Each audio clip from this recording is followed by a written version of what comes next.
சற்று முன் கிடைக்கப்பெற்ற மிக மிக முக்கியமான செய்தி ஒன்று வெளியாகியுள்ளது. திராவிட முன்னேற்றக் கழகத்தினர்கள் ஏற்கனவே நாம் வீடியோ ஒன்றை பதிவு செய்திருந்தோம். நீதிபதிக்கு பணத்தை கொடுத்து விலைக்கு வாங்கிவிட்டார்கள் என்று. தற்பொழுது நாம் சொன்னபடியே இன்று நடைபெற்ற டாஸ்மாக் ஊழல் முறைகேடு வழக்கில் 2 நீதிபதிகள் புதிதாக இந்த விசாரணையை ஏற்றுக்கொண்டார்கள். பழைய நீதிபதிகள் அவர்கள் மீது வழக்கு பதிவும் செய்யப்பட்டிருக்கிறது.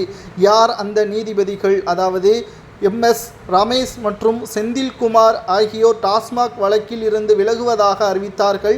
இது எதற்காக விலகுவதாக அறிவித்தார்கள் என்ற தகவலை ஏற்கனவே நாம் வீடியோ ஒன்றை பதிவு செய்திருந்தோம். சுமார் 250 கோடிக்கு மேலாக இவர்கள் பணத்தை பெற்று இந்த வழக்கை தள்ளுபடி செய்யும் விதமாக அமலாக்கத்துறை அதிகாரிகளுக்கு திராவிட முன்னேற்ற கழகத்தின் பவர் என்ன என்பதை காட்டும் விதமாக விலைக்கு வாங்கிய நீதிபதிகளை உண்மைக்கு புறம்பாக எதையும் நாங்கள் நிச்சயமாக வெளியிட மாட்டோம். ஏற்கனவே இவர்கள் பணத்தை பெற்றுக்கொண்டார்கள். இந்த வழக்கில் குளறுபடிகளை ஏற்படுத்துவார்கள் என்று வீடியோவை பதிவிட்டோம். தற்பொழுது இவர்களது பதவியை மாற்றி புதிய நீதிபதிகளை தற்பொழுது இந்த வழக்கு விசாரணை இன்று நடைபெற்று இருக்கிறது. அதில் பல்வேறு கேள்விகளை தமிழக அரசிற்கு கூறியிருக்கிறார்கள். நீதிபதி சுப்பிரமணியன் தலைமையிலான இந்த அமர்வில் பழைய நீதிபதிகள் நிலைமை என்ன ஆட்சி என்பதை தான் இந்த வீடியோவை நாம் பார்க்க போகிறோம். உச்சநீதிமன்றத்திற்கு தகவல் கிடைத்தவுடன் இவர்களது வீட்டில் சோதனைகளை நடத்தியதும் செந்தில்குமார் என்ற நீதிபதி திமுகவின் மிக முக்கியமான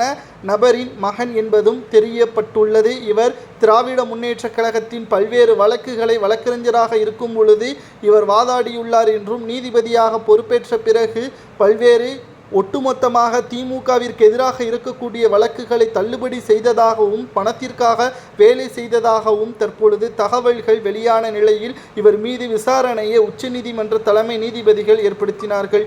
தற்பொழுது திராவிட முன்னேற்ற கழகத்தை பொறுத்தளவிற்கு மிக மிக ஒட்டுமொத்த மோசடித்தனத்தின் கூடாரமாக இருக்கின்ற திமுகவினர்கள் தற்பொழுது என்னதான் தவறு செய்தாலும் நீதிமன்றத்திற்கு யார் சென்றாலும் அங்கு நமக்கு ஆள் இருக்கிறது, நீதிமன்றத்தையே விலைக்கு வாங்கிவிடலாம் என்று நினைத்து கொண்டிருந்தார்கள். ஆனால் நீதிபதி அள்ளி போன்ற சில நபர்களை விலைக்கு வாங்க முடியாது.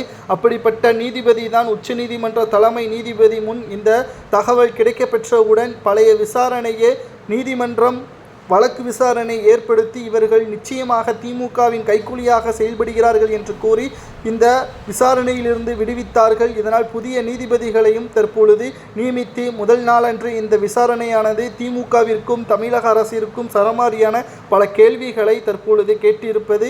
உங்களது கருத்துக்களை கமெண்ட் வாயிலாக கூறுங்கள்.